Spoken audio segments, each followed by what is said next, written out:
Ju bët një parashikim fantastik, një erë socialiste fryn, parashikuat mos gaboj rreth 78-81. Numrat ishin shumë të rëndësishëm, të thash çështja e sambi 71. Sambi 71, po. Sambi 71, pra sfida ishte sambi 71. 71. Edhe ç'në kuptuat me këtë sambi 71? Domethënë, shikoj Ilir, unë bëj një analizë të zgjedhjeve çdo herë që ka zgjedhje dhe ka referenca sepse ato janë dhëna shkruara. Zgjedhjet para me këtë kod zgjedhor dhe me këtë sistem zgjedhor janë bërë në 2009, të dytat janë bërë në 2013. Të tretat janë bërë në 2017, të katërat në 2021 dhe të pestat janë këto. Domethënë ishi pesti. Në të pesta herët, Partia Demokratike s'ka fituar asnjëherë. Edhe në 2009, që ata mbajtën qeverinë sepse forca që ishte në mes, Ilir Meta, LSI-ja e kohës, shkoi andaj dhe bëri koalicion me Sali Berishën. Në fakt koalicioni numrin për Sali Berishën edha Indjeri Dritan Prifti në një intervistë përpara ditën që janë bërë zgjedhjet, Sali Berishës kur ditohet vota ime unë e kam aty dhe Ilir Meta s'ki ç'bënte, shkoi u fut aty dhe në këto 5 palë zgjedhje, rregullat kanë qenë të gjitha njëjtë, mjafton të jesh aty i vëmendshëm dhe të lexosh. Cilat janë? 1. Gjeografia zgjedhore. Që do të thotë për shikuesit? Na u përsërit edhe një herë. Veriu, treqarqet veriut shkuan djathtas dhe gjithë pjesa tjetër shkoi majtas. Ky është një diskutim tjetër që e kemi diskutuar, djathtas majtas a kanë Shqipërinë të djathtë. Po me këto që janë sot. Po, PD-PS. PD-PS, më mirë, më saktë. Duke patur parasysh se ti marrim një nga një drejtuesit e Partisë Demokratike sot, për ata që janë zyrtar. Sali Berisha është nga Tropoja. Flamur Noka numri 2 është nga Kuksi. Albana Vokshi, kryetaria e gruas, megjithëse thotë që është tiranëse, de facto ata janë familja Vokshi, janë nga Gjakova. Edhe unë jam me origjinë nga Tropoja. Po edhe ti nga atje, po pikërisht, po çon si katash, pikërisht kjo është e rëndësishme gjeografia zgjedhore. Agron Gjekmarka është nga Lezhë, Edi Paloka është, po edhe ai është, rritur në Tiranë, po është edhe ai nga ajo zonë atje. Pra çështja është që Partia Demokratike që dikur ka patur personalitete nga jugu i Shqipërisë, është shuar në jug të Shqipërisë.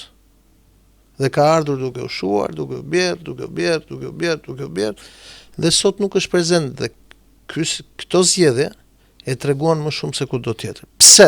Pse ka ndodhur kjo, Ilir? Kjo është për shumë arsye, po ne konstatojmë si është historia. Në 6 qarqet të Shqipërisë, që janë 6 qarqet të jugut, fiton thellë Partia Socialiste, që janë qarqe tradicionalisht me Partinë Socialiste. Edhe në 2009 kur PD-ja pati rezultatin më të mirë zgjedhor me këtë sistem që sot, edhe në 2009 prapë në jug ka fituar Partia Socialiste. Edhe mjaftoi se për shembull ti të marrësh Elbasanin, dhe që ne analizuam bashkë Elbasanin një javë më parë, ti sheh që diferenca për 6 deputetësh e prodhuar në Elbasan, pra 10-4, është po diferenca që është prodhuar në Tiranë. Pra shumë e qartë që duhet shkojmë edhe të analizojmë arsyet pse Partia Demokratike humb në jug dhe pse Partia Demokratike ka të pamundur të fitojë në jug. Për të kuptuar pastaj edhe gabimet e bëra strategjikisht nga Berisha para dhe pas fushatës. Pra e para është gjeografia zgjedhore. E dyta është mesazhi politik. Mesazhi politik i Partisë Demokratike gjatë gjithë fushatës ishte tone negativiste, tensionuese, alarmuese, etj.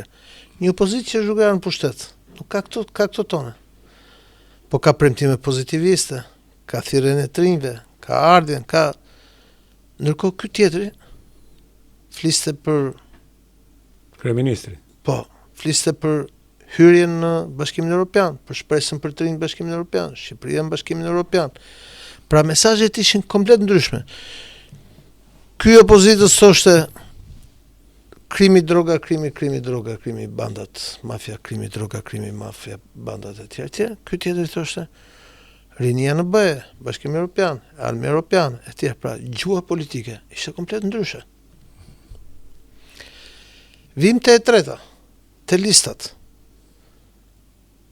Ky që ishte në pushtet, të gjithë njerëzve me cilët ky ka bashkë ecur gjithë të vitin politik, dhe këtë kam fjalën këtu fillon nga Pandeli Majko, Fatmir Xhafa e Erion Braçe, deri te këta që kishte bërë deputet mandatin e fundit, si Etien Xhafa ose ne tjetër. I tha, të dashur miq, ju për të futur në politikë ju do të shkoni te lista mbrapa dhe të shtyni aty. Edhe ka bërë një rinovim listash në 2/3 e vete, që është diçka që domethënë ky është përgjigjur asaj që njerëzit kishin thonin kemi nevojë për ndryshim. Kemi nevojë për ndryshim. Formalisht. Po çon si ka, ky ka fut gjaktëri në listat e Ajsa, un po shikoja qarqet, për shembull qarkun e Korçës që njoh mirë nga 6 deputetë që do jenë ata, un 3 njoh. Kjo është e mirë. Jo, kjo është rinovimi. Rinovimi sepse dakord jam, rinovimi është në moshë apo në kualitete apo këtë do ta shohim, për kualitetin un kam gjithmonë mendimin tim, po kjo është një gjë preferenciale. Por ai dha një mesazh rinovimi, pra një pjesë e njerëzve do ikin dhe do vinë një pjesë tjetër. Ky tjetër ç'a bëri? Ata që kanë një jetë aty, duke filluar nga Tritan Shehu në Qirokas. Po. Dhe duke përfunduar tek i fundit në qarkun e Shkodrës, pra nga jugu në veri, ky vuri vetëm emra në listat sigurta, vetëm emra cilët kanë një jetë aty. Rrinë aty, parazitojnë aty, bëjnë aty. Parazitojnë aty. Dhe këtu nuk është problemi që është vetëm Sali Berisha që është për një jetë aty. Problemi janë dhe këta tjerët.